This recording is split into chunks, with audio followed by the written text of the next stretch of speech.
Hi. Thank you for being here.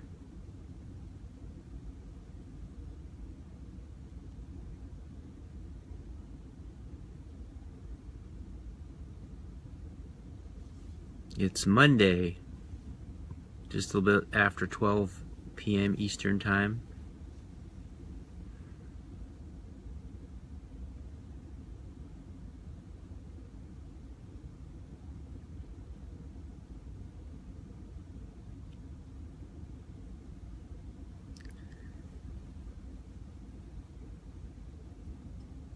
And we're just resting for a moment in the ground of being.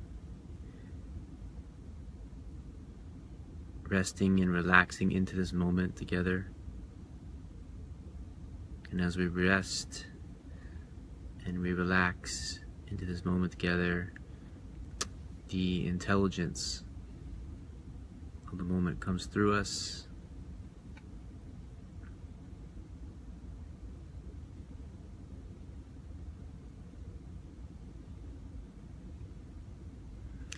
And that's when the magic and the miracles arise.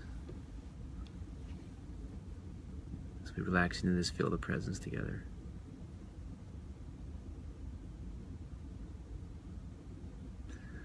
So let's start with just a minute of meditation, minute or two of meditation. Take a deep breath, inhale, exhale.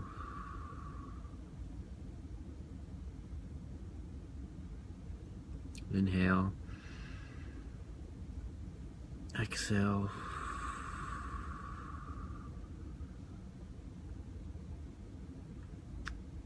Inhale, exhale.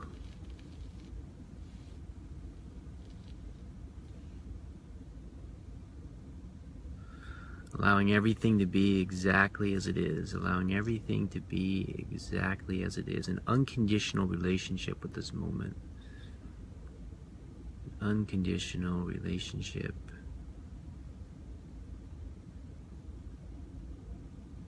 with this moment. Allowing your thoughts to be exactly as they are, to rise and fall, to come and to go, the emotions to be exactly as they are, to rise and fall, to come and to go, the experiential, external sensory perceptions to be exactly as they are, to rise and fall, to come and to go. Allowing everything to be exactly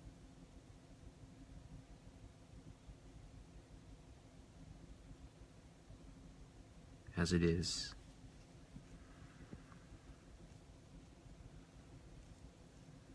Being at peace with what's here, being at peace with what arises without feeling the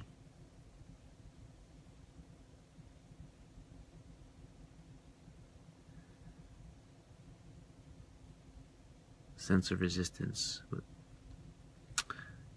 without the sense that there's something wrong or there's something missing or there's something lacking. And when you notice this feeling arising, the sense of lack, the sense of something missing, the sense of something being wrong, something being different than it should be, then you can be at peace with this thought as well. So it's an unconditional relationship with the moment. Being at peace with whatever is arising, however it's arising.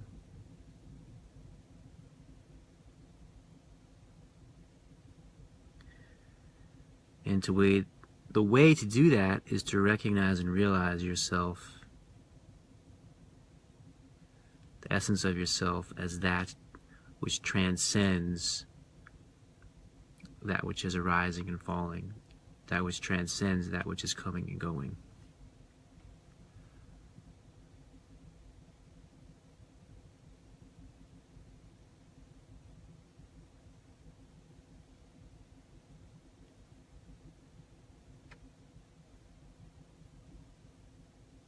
The formless that transcends whatever form is arising, thought form, emotional form, material form, experiential form, and includes it.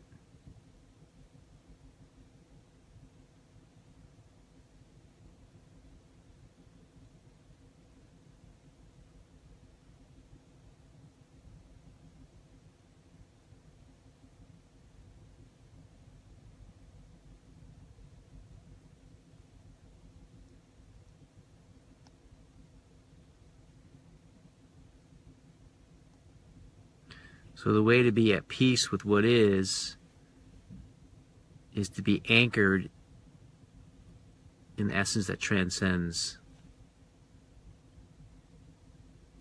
the temporary passing conditions and includes the temporary passing conditions.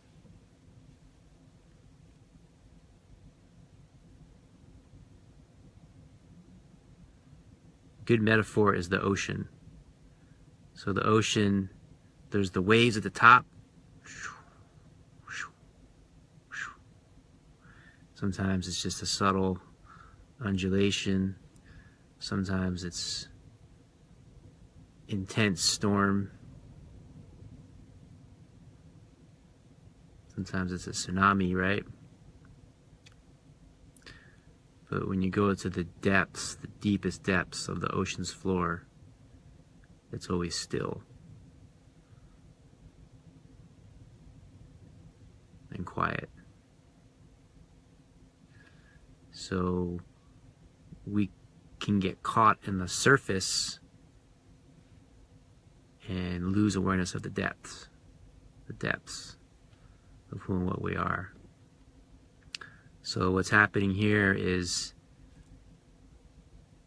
there's an invitation to bring awareness to the depth of who we are. That's still.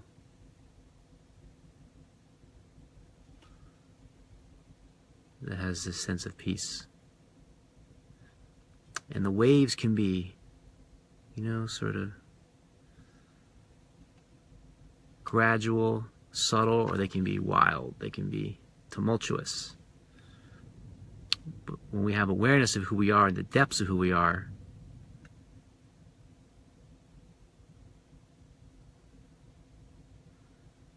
then there's the ability to recognize that we don't need to find peace in the waves, that we're not going to find peace in the waves. We're not going to find something constant in the waves. We're not going to find something consistent in the waves. We're not going to find something secure in the waves. We're not going to find something safe in the waves. So the waves are the world of form. The world of form is ever changing. The only constant is change in the world of form, right? So we're not going to find safety in the world of form. We're not going to find security in the world of form.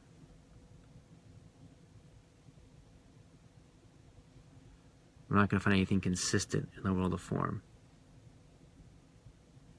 That's where the spice of life lies. But we find that safety and that security, that consistency, that stillness,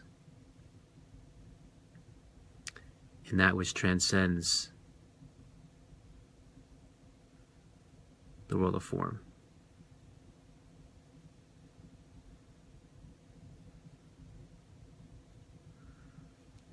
So we don't find safety and security in a relationship. We don't find safety and security. I'm just keeping it real here, okay? We don't find safety and security in a job. We don't find safety and security in money. We don't find safety and security in our bank account. We don't find safety and security in our children. We don't find safety and security in our parents.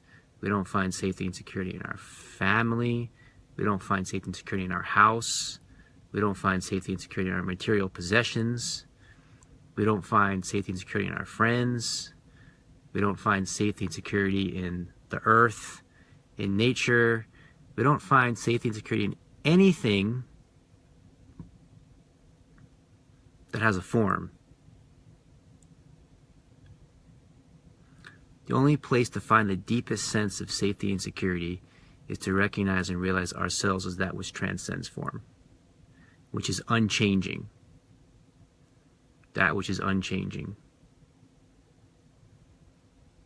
There's absolute, complete safety and security in the self-realization of who and what we truly are. And nothing can change that. Nothing can shake that. Nothing can move that. It's unshakable. It's immovable. Whether you're in a prison, or a desert, or a mountaintop, or a skyscraper,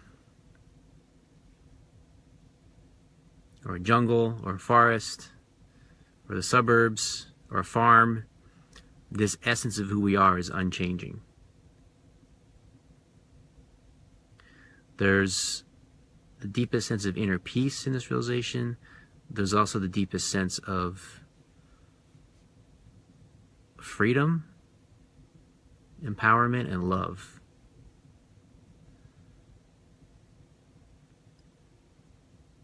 In resting in your own essence.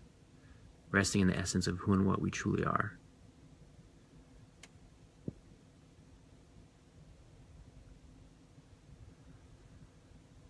And, amazingly enough, when you recognize this essence of who and what you are as the deepest sense of safety and security, inner peace, love, empowerment, freedom inside yourself,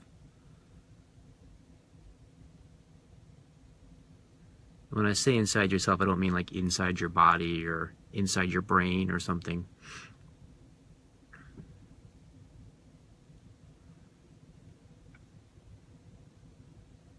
When you recognize this ever-present I am, then, and only then, can you feel a sense of safety and security in your relationships, in your family, in your children, in your work, in your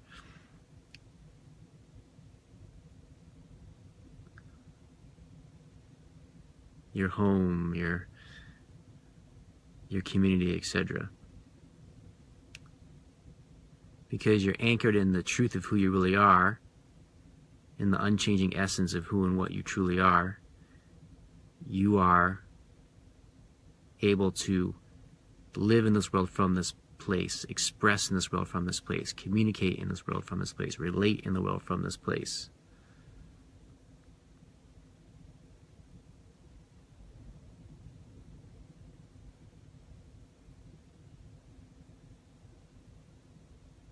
Hello, everyone.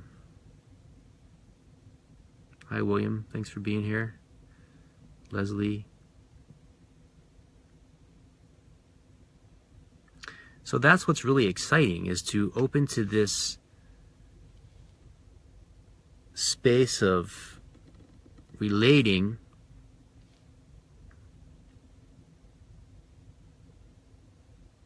from this awakened consciousness of self-realization. Of realizing who we really are. How do we relate from this space to each other?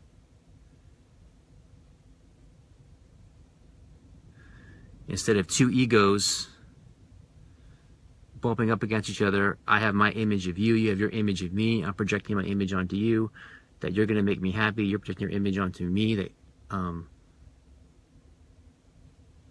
of happiness that we fulfill through you, and then we try to like get this sense of happiness externally out of each other. What if we're anchored in that realization inside ourselves? Of realizing who we are. What if we're relating from that space together? What if a relationship's anchored there? What if a sense of community is anchored there? What if a sense of family is anchored there?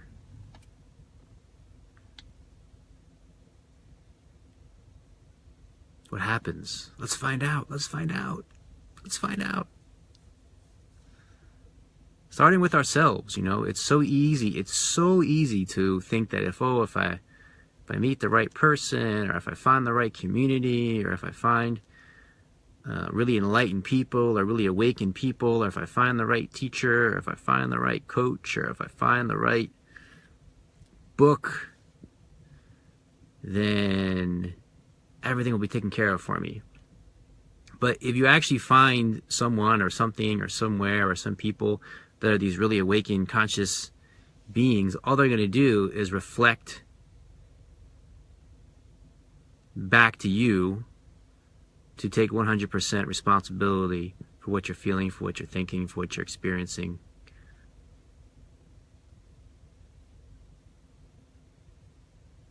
The best teacher, the best, most loving friend, community, that's what they're going to do. They're going to reflect you back to yourself, to take responsibility, 100% responsibility, 100% responsibility.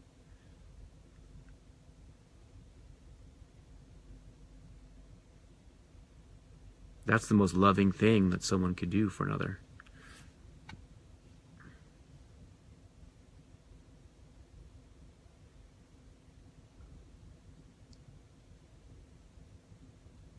And that's not done in a way of like making an effort to do it or trying to.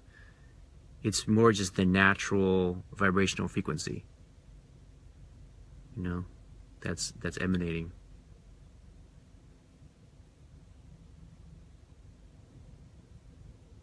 There's an invitation to attune to that.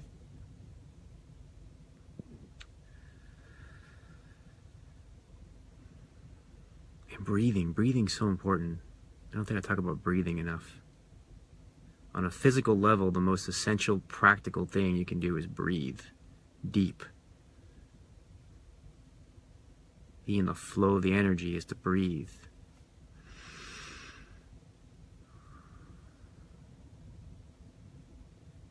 You know, on the most practical level, why is someone relaxed? Why are they at peace?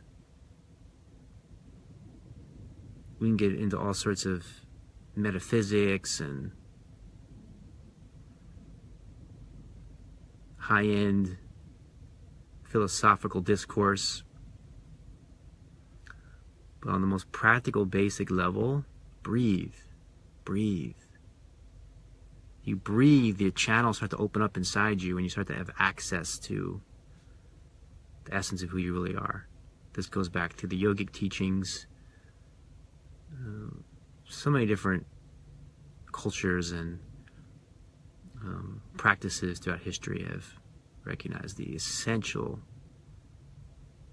importance of the breath to connect in this moment to who and what we really are.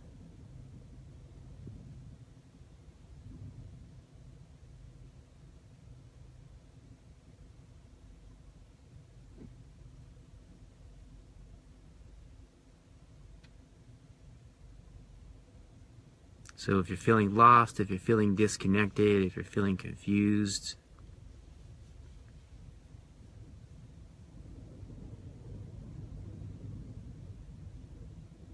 anxious, worried, breathe. Take a deep breath. What's happening right now? Where is my breath? What's happening right now? Love someone. To attune, to reconnect, love. Love a woman, love a man, love a tree, love a garden, love a dog, love a cat, love a project, love a piece of land.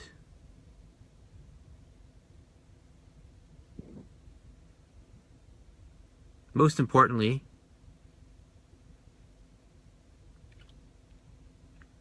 and essentially, love this moment as it is.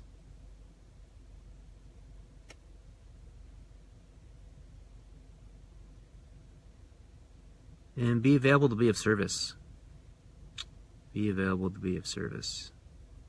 We want to feel like we're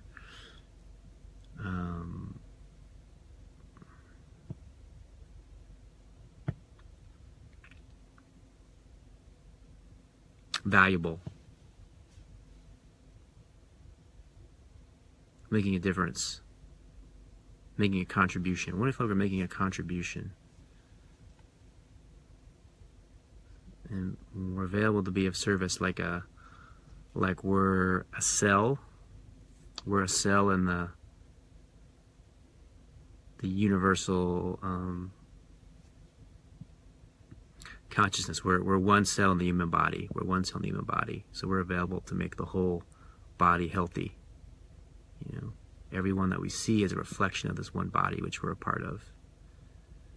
And to be available to be of service, if we're making a contribution to this one body, we recognize and we remember and we realize why we're alive, why we're here, what our purpose is.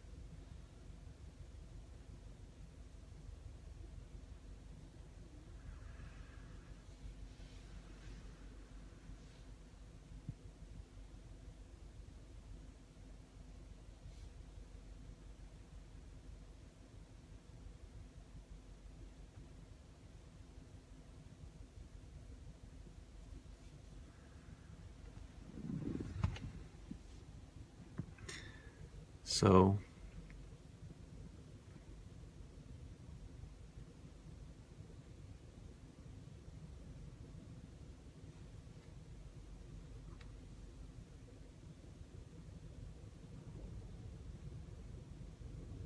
yeah, feel free to leave questions or comments. I know most of you will watch this on the replay. Thanks for those who are here now in this moment.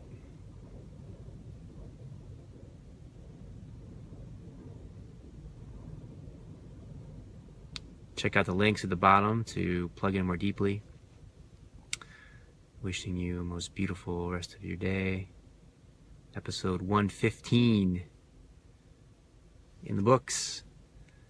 See you in the next now.